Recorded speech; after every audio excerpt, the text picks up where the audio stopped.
السلام إذا والله فزنا وسعدنا وكذلك شيعتنا فازوا وسعدوا ورب الكعبة. فقال رسول الله والذي بعثني بالحق نبيا واصطفاني بالرسالة نجيا ما ذكر خبرنا هذا في محفل من محافل أهل الأرض وفيه جمع من شيعتنا وفيهم مهمومون إلا وفرج الله هما ولا مغمومون إلا وكشف الله غما ولا طالب حاجة إلا وقضى الله حاجته. فقال علي إذا والله فزنا وسعدنا وكذلك شيعتنا فازوا وسعدوا في الدنيا والآخرة.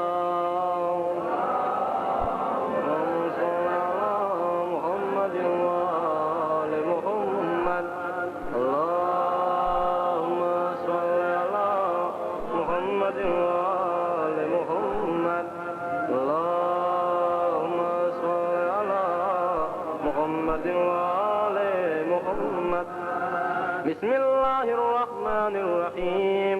اللهم إني أسألك بحق محمد وأنت المحمود وبحق علي وأنت الأعلى وبحق فاطمة وأنت فاطر السماوات والأرض وبحق الحسن وأنت المحسن نسألك زيادة في العلم وصحة في الجسم وبركة في الرزق وطولا في العمر وتوبة قبل الموت وراحة عند الموت ومغفرة بعد الموت ونجاة من النار ودخولا في الجنة وعافية في الدين والدنيا وعذاب الآخرة بحق محمد وآله الطيبين الطاهرين برحمتك يا أرحم الراحمين.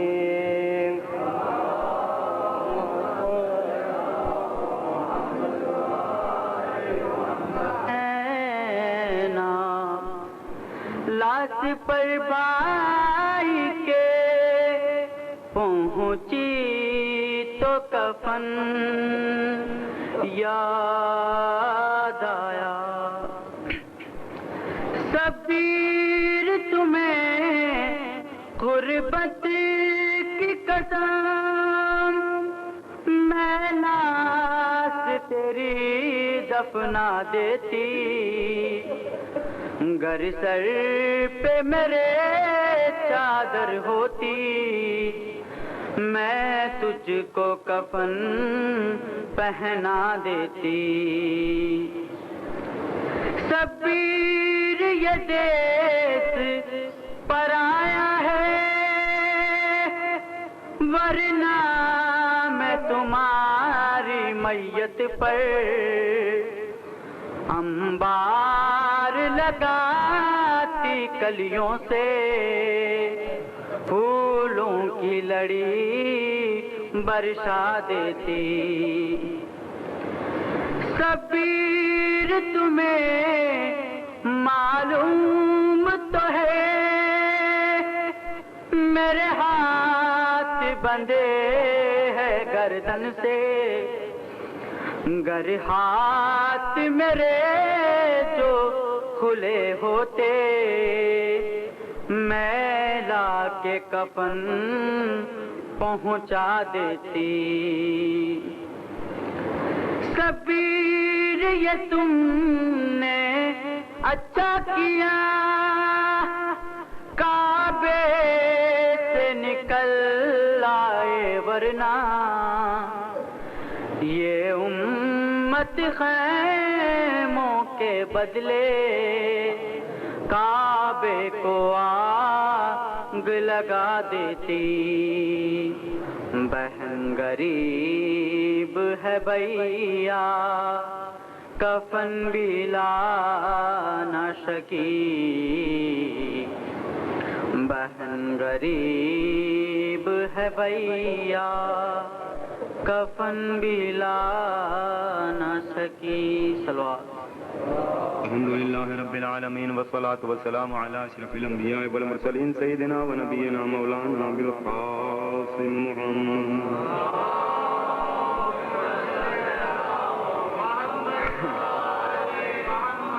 وآلہ الطیبین الطاہرین ولعنۃ اللہ علی اعدائہم اجمعین اما بعد فقد قال سبحانه تبارک وتعالى وقوله الحق بسم اللہ الرحمن الرحیم انا اعطیناک الکوثر صلوات کیجیے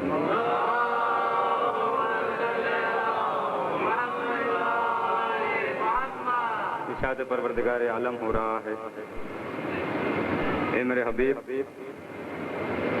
ہم نے آپ کو کوثر عطا کیا.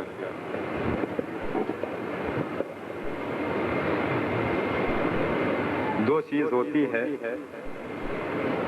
اور اس سے ملتی جلتی بہت سی چیزیں ہوتی ہیں. ایک چیز کو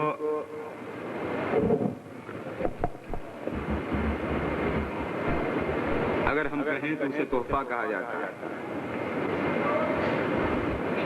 اور دوسری چیز ہوتی ہے جسے عطا کہا جاتا ہے.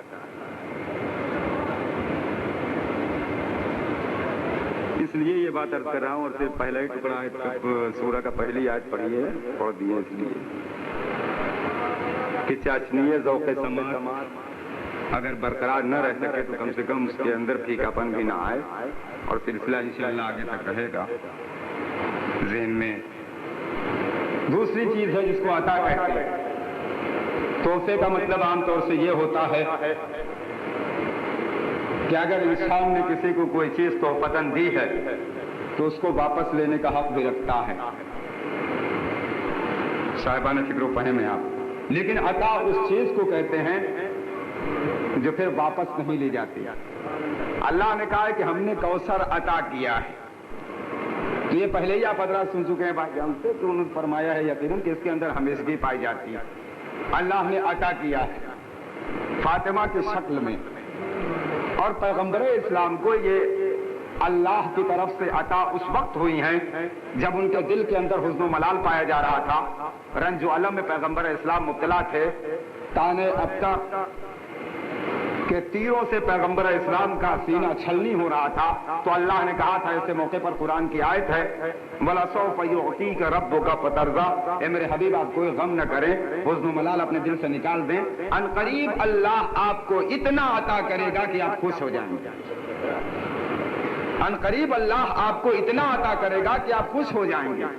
تو پھر اس سلسلے میں لکھا ہے علامہ مجلسی علیہ الرحمہ نے کہ پیغمبر اسلام کو خالق کائنات نے سید الملائکہ جبریل کو بھیج کے کہا کہ جاؤ اگر میرا حبیب بستر استراحت پر آرام کر رہا ہوگا تو خلاف ادب یہ ہے کہ فوراً اٹھا دینا. تم جانا اور جانے کے بعد اپنی معصوم پلکوں کو ان کے معصوم تلووں کو مس کرنا. جب ان کی آنکھیں کھل جائیں تو کہنا کہ اللہ نے بات تو درود و سلام کے یہ فرمایا ہے کہ آپ وہاں تشریف لے چلیے. اب جبریل آئے اور جبریل وہاں لے کے جا رہے ہیں. مجھے صرف معراج نہیں پڑی صرف اشارہ کرنا. وہاں تک لے جا رہے ہیں اور جب وہاں لے جا رہے ہیں تو ہر آسمان پر پیغمبر اسلام پہنچتے ہیں تو ان کو عالی شان محل دکھایا جاتا. پہلے آسمان پر پہنچے تو وہاں عالی شان محل دیکھا. پوچھا پروردگار یہ کس سے؟ کہا بنی ہاشم میں خوبصورت جوان ہے جس کے نام سے منسوب ہے. دوسرے آسمان پر پہنچے پروردگار یہ کس کا؟ بنی ہاشم میں خوبصورت جوان ہے جس کے نام سے منسوب ہے. تیسرے آسمان پر پہنچے یہ کس کا؟ کہا بنی ہاشم میں خوبصورت جوان ہے جس کے نام سے منسوب ہے. انبیاء سے ملاقات کرتے گئے نماز پڑھاتے گئے وہاں تک پہنچتے گئے یہاں تک کہ ساتویں آسمان پر پہنچے تو مزید عالی شان ایک محل دیکھا. پروردگار یہ محل کہا یہ بھی بنی ہاشم میں خوبصورت جوان ہے جس کے نام سے منسوب ہے. اب پیغمبر اسلام نے پوچھا پروردگار بتا وہ جوان ہے کون؟ تو آواز آئی کہ آپ ہی کے بھائی علی ابن ابی طالب علیہ السلام ہیں.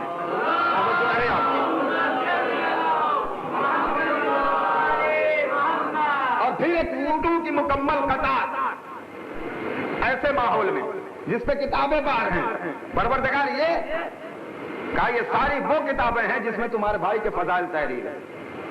سوچئے پہنچتے گئے جبریل نے جہاں ان کو ساتھ چھوڑنا تھا وہاں ساتھ چھوڑ دیا اور اس منزل تک اللہ کے محبوب پیغمبر پہنچے. اذن منی کی صدا بلند ہو رہی تھی اور پہنچتے چلے جا رہے تھے. اب اس منزل پر پہنچے تو یہ آئے ان قریب اللہ آپ کو اتنا دے گا اتنا عطا کرے گا کہ آپ خوش ہو جائیں گے. تو اس کا مطلب یہ ہوا کہ اللہ نے جب ترضا کہہ کے بلایا تھا تو رضائے پروردگار کی فضائیں بھی قائم کی گئی تھی اور مرضی معبود کی ہوائیں بھی چل رہی تھی. دیکھیے بہت ٹیڑھی بات، اور سب سے بڑی خوشخبری یہ ہے کہ 10:30 بجے ختم کر دینا ہے۔ ایک صلوات بھیجیے محمد علیہ اس طرح کی گفتگو۔ تو اس منزل پر اللہ نے بلایا اور وہاں گفتگو ہو رہی ہے، بلایا تو طرزہ کہہ کے بلایا تھا، لہذا کچھ خاص لفظ ہیں جو حوالے کرنا۔ طرزہ کہہ کے جب اللہ نے بلایا تو ضروری یہ تھا کہ رضائے پروردگار کی فضا بھی بنے اور مرضی معبود کی ہوائیں بھی چلیں۔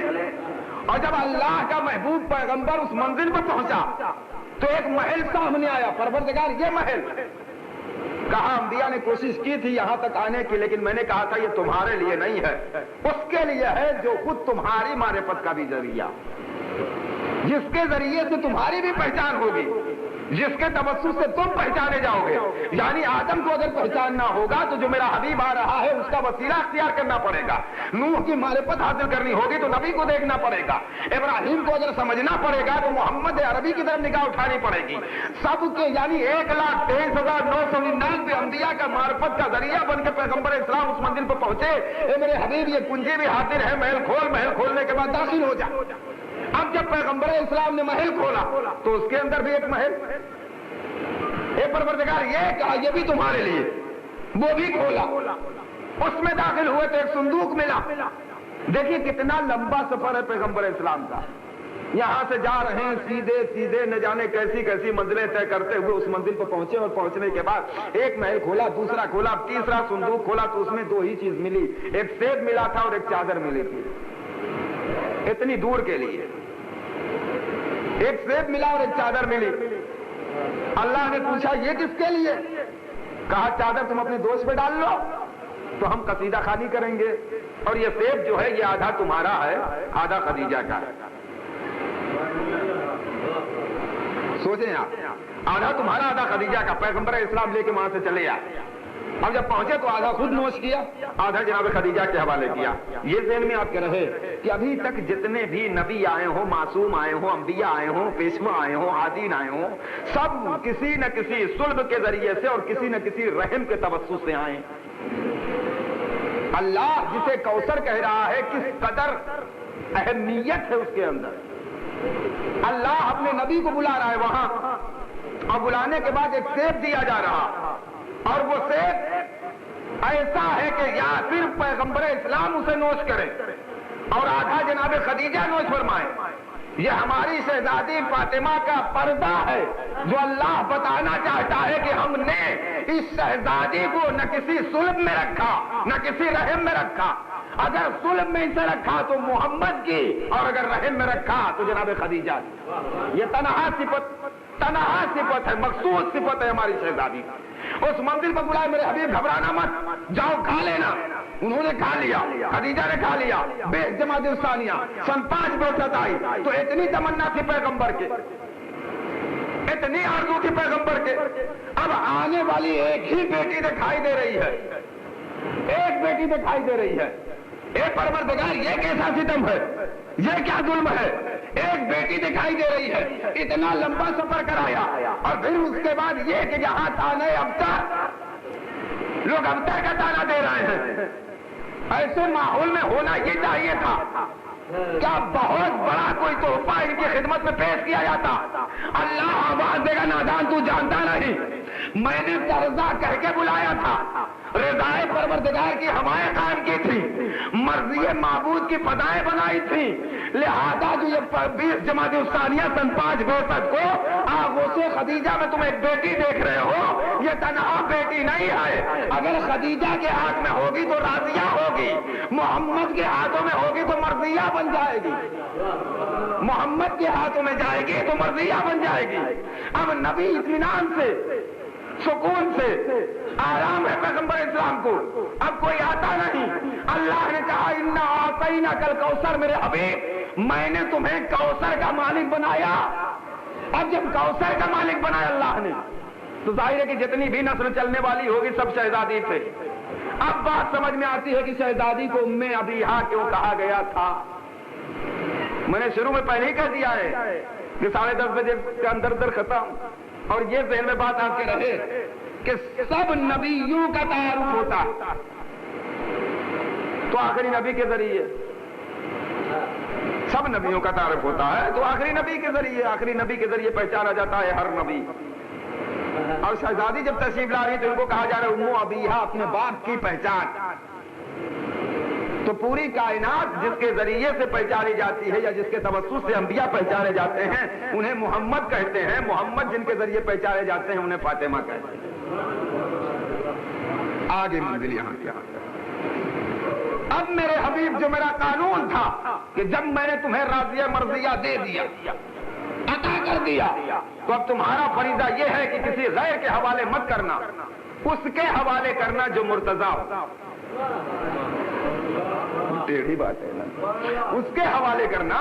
دیکھیے پھر کہیے وَلَسَوْفَ يُعْطِيكَ رَبُّكَ فَتَرْضَىٰ، اے میرے حبیب ان قریب خدا اتنا عطا کرے گا فترضا کہ آپ خوش ہو جائیں گے۔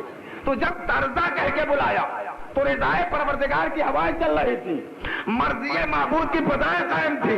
ہم نے دیا تمہیں تو راضیہ مرضیہ دیا، لہذا تمہارا فریضہ یہ ہے کہ قانون پروردگار کو بچاتے ہوئے، قانون پروردگار کی حفاظت کرتے ہوئے اس کے حوالے کرنا جو مرتضیٰ ہو، اس کے حوالے کرنا جو مرتضیٰ ہو۔ تو اب اللہ کا محبوب پیغمبر ہے اور آنے والی شخصیتیں آ رہی ہیں، یا رسول اللہ اتنی زمین کے مالک ہم ہیں، اتنے اونٹوں کے مالک ہم ہیں، اتنی جائیداد کے مالک ہم ہیں، اتنی چیزوں کے مالک ہم ہیں۔ اللہ کا محبوب پیغمبر کہے چلا جا رہا ہے مجھے میری بیٹی پر اختیار نہیں ہے۔ کیوں؟ اس لیے کہ اللہ کا قانون برقرار رکھنا ہے کہ اس نے ترضا کہہ کے بلایا تھا، رضائے پروردگار کی ہوائیں چل رہی تھیں، مرضی معبود کی فضائیں قائم تھیں، تو اللہ نے راضیہ مرضیہ عطا کی تو یہ واجب قرار دیا کہ اس کو دینا جو مرتضیٰ ہو۔ تو اب مرتضیٰ کے علاوہ کوئی پا نہیں سکتا۔ اب جب اللہ کے حکم سے مرتضیٰ کے حوالے راضیہ مرضیہ کر دیا گیا تو قدرت نے کہا مرج البحرین یلتقیان، قدرت نے دو دریا جاری کیے جو آپس میں ملتے ہیں۔ پھر جب یہ دونوں دریا ملے تو بھی حسن و حسین جیسے موتی اور موگے برآمد ہوئے۔ ساری بات آپ کے ذہن میں ہے، موتی اور موگے برآمد ہوئے۔ تو جب موتی اور موگے برآمد ہوئے شب عید آئی،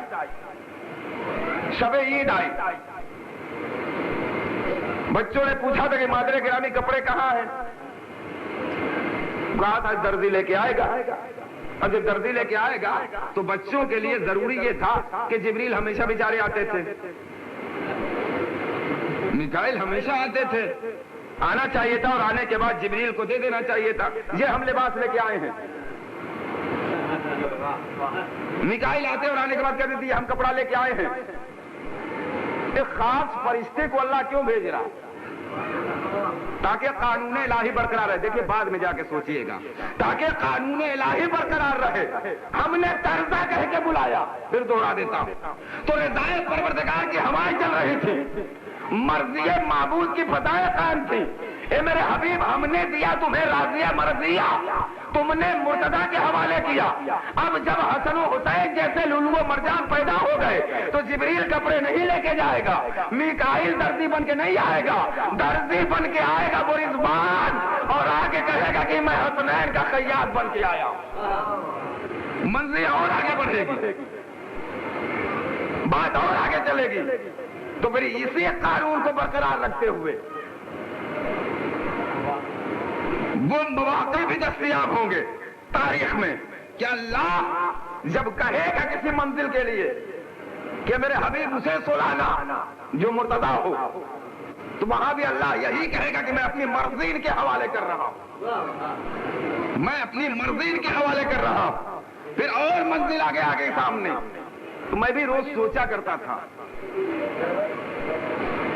ہمیشہ سے خصوصی فضیلت جو ہے امام حسین علیہ السلام کے اندازہ کریں، پہلے اس کے پہلے یہ عرض کریں کہ اللہ نے دیا ہے یہ عطیہ، یہ اللہ کی طرف سے آتا ہے، تو اب اس کے اندر ظاہر ہے کہ ہمیشگی پائی جا رہی ہے، یہاں تک کہ اللہ نے ان کی نسل کو قائم بنا دیا، اللہ نے ان کی نسل کو قائم بنا دیا ہے۔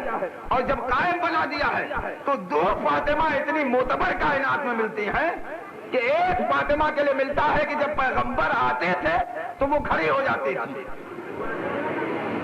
سوچئے گا